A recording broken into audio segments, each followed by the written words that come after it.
بسم اللہ الرحمن الرحیم۔ میدان جنگ میں جو شخص شہید ہو جائے تو شہید کو غسل نہیں دیا جائے گا، یہی سنت عمل ہے۔ میدان جنگ کے علاوہ اگر کوئی شہید ہو تو اسے غسل دیا جائے گا۔ غسل دینے میں اس بات کا لحاظ کیا جائے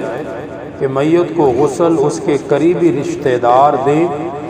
اور قریبی رشتہ دار ہی اپنی میت کو قبر میں اتاریں، یہ مسنون عمل ہے۔ آپ صلی اللہ علیہ وسلم کو حضرت علی رضی اللہ تعالی عنہ اور حضرت فضل بن عباس رضی اللہ تعالی عنہ اور حضرت عباس رضی اللہ تعالی عنہ نے غسل دیا تھا، اور کفن بھی ان حضرات نے ہی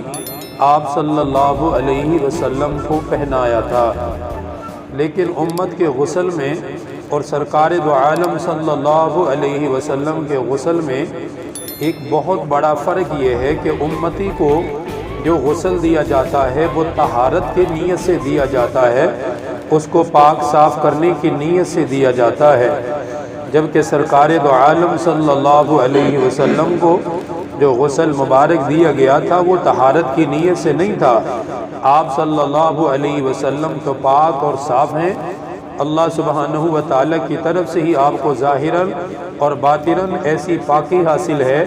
جو کائنات میں کسی اور کو حاصل نہیں ہے۔ ان حضرات نے جو غسل دیا تھا صرف بطور برکت کے، اور آپ صلی اللہ علیہ وسلم کا چونکہ معمول مبارک تھا، اس لیے صرف اس سنت کی ادائیگی کے لحاظ سے آپ صلی اللہ علیہ وسلم کو غسل مبارک دیا گیا تھا۔ اور آپ کو جو غسل مبارک دیا گیا اس میں آپ کے یہ دیکھیں قریبی رشتہ دار، جن میں حضرت علی رضی اللہ تعالی عنہ آپ کے چاچا زاد بھائی بھی ہیں، اس کے ساتھ ساتھ آپ کے داماد بھی ہیں۔ حضرت عباس رضی اللہ تعالی عنہ آپ کے سگے چاچا ہیں۔ پھر حضرت عباس کے بیٹے حضرت فضل بن عباس وہ بھی غسل میں ساتھ شریک تھے، تو حضرت فضل آپ صلی اللہ علیہ وسلم کے چاچا زاد بھائی ہیں۔ تو غسل اور کفن کا انتظام اور سارے معاملات ان حضرات ہی نے کیے تھے، تو اس لیے مسنون اور بہتر عمل ہے کہ غسل اور کفن اور قبر میں اتارتے وقت قریبی رشتہ دار اس معاملے کو کریں، تو یہ ان کے لیے زیادہ بہتر ہے اور مسنون عمل ہے۔ اور ایک اہم مسئلہ یہ بھی ہے کہ مرد اجنبی عورتوں میں اور عورت مردوں کے درمیان اگر اس کا انتقال ہو جائے، عورت کو غسل دینے کے لیے مرد نہ موجود ہو، یا مرد فوت ہو گیا اور وہاں صرف عورتیں ہی عورتیں ہیں ایسی جگہ پر کہ وہاں کوئی مرد اس کو غسل دینے والا نہیں ہے، تو اس صورت میں کیا معاملہ کیا جائے؟ اس وقت صرف میت کو تیمم کروایا جائے گا، اس کو غسل نہیں دیا جائے گا، کیونکہ اجنبی عورت اجنبی مرد کے جسم کو ہاتھ نہیں لگا سکتی، شرعاً یہ حرام ہے۔ اسی طرح اجنبی مرد غیر مرد اسی طرح غیر عورت کو ہاتھ نہیں لگا سکتا، کیونکہ یہ اس کے لیے بھی شرعاً جائز نہیں ہے۔ جب تک کوئی محرم نہ ہو، غیر محرم عورت ہے یا غیر محرم مرد ہے، لیکن کوئی فوت ہو گیا جنگل میں یا کہیں سفر میں، بڑے بڑے واقعات دنیا میں پیش آئے ہیں اور انسان کی ضروریات میں بڑے بڑے حالات بن جاتے ہیں، بہت بڑے بڑے حادثات میں یہ مسائل پیدا ہوتے ہیں، اس لیے ایسی صورت میں میت کو صرف تیمم کروایا جائے، کسی بھی عورت کو غیر مرد کو غسل دینے کی اجازت نہیں، کسی غیر مرد کو غیر عورت کو غسل دینے کی اجازت نہیں، بلکہ شریعت نے وہاں تیمم کا مسئلہ رکھا ہے کہ چہرے پہ ہاتھ پھیر دیا جائے اور ان کے ہاتھوں پہ ہاتھ پھیر دیا جائے مٹی پہ مار کر، بس یہی ان کا غسل ہو جائے گا اور یہ ان کے لیے کافی ہوگا۔ اگر کوئی شخص سمندری سفر کے درمیان انتقال کر جائے تب اس کی کیا صورتحال ہوگی؟ دیکھیں یہ مسائل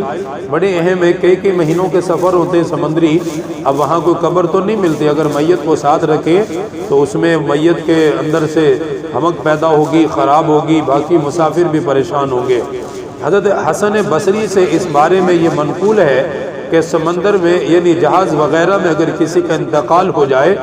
تو اس کو کفن وغیرہ پہنا کر کسی ٹوکری میں رکھ کر اسے سمندر کے حوالے کر دیا جائے، بس یہی اس کی قبر ہے، یہی اس کے لیے کافی ہے۔ پانی سمندر سے نکال کے اس کو غسل دے کر کوئی بھی کپڑا اس کے جسم پہ ڈال کر کسی برتن ٹوکری وغیرہ میں ڈال کر اسے سمندر کے حوالے کر دیا جائے، یہی اس کا غسل اور یہی اس کی قبر ہوگی۔ آگے اللہ سبحانہ و تعالیٰ کے حوالے اس کا معاملہ ہے۔ ایک اور اہم مسئلہ، اگر حضرت عبداللہ بن عمر رضی اللہ تعالی عنہ سے روایت ہے کہ حضرت عبداللہ بن عمر کے صاحبزادے کا انتقال ہوا، اور انتقال بھی اس طرح ہوا کہ وہ حالت احرام میں تھا، اس نے حج کا احرام باندھا ہوا تھا، تو انہوں نے اسے کفنایا، چہرہ ڈھانک دیا اور سر کو چھپا دیا، اور اسی طرح ان کا جنازہ پڑھ کے انہیں قبر میں اتار دیا۔ ان کو نہ غسل دیا، نہ ان کے احرام کو کھولا گیا، چونکہ احرام باندھنے سے پہلے بندہ غسل کرتا ہی ہے، اسی غسل پہ اکتفا کیا اور اسی احرام پر، چونکہ احرام کی جو چادریں ہیں وہ مثل کفن کی ہی ہوتی ہیں، اور ایسے شخص کے لیے تو بڑے اعزاز کی بات ہے کہ وہ اس غسل کے ساتھ گیا جو اس نے حج کے لیے کیا ہوا ہے، ان کپڑوں میں جا رہا ہے جو کپڑے اس نے حج کے لیے پہنے ہوئے ہیں۔ تو اس لیے حضرت عبداللہ بن عمر نے اپنے صاحبزادہ کے کپڑوں کو نہیں اتارا بلکہ ان کے چہرے کو ڈھانپ دیا، کیونکہ حالت احرام میں چہرے کو ڈھانپنے کی اجازت نہیں ہے،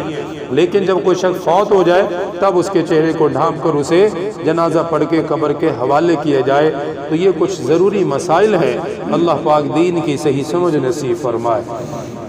الحمدللہ رب العالمین، والصلاة والسلام علی سید الانبیاء والمرسلین،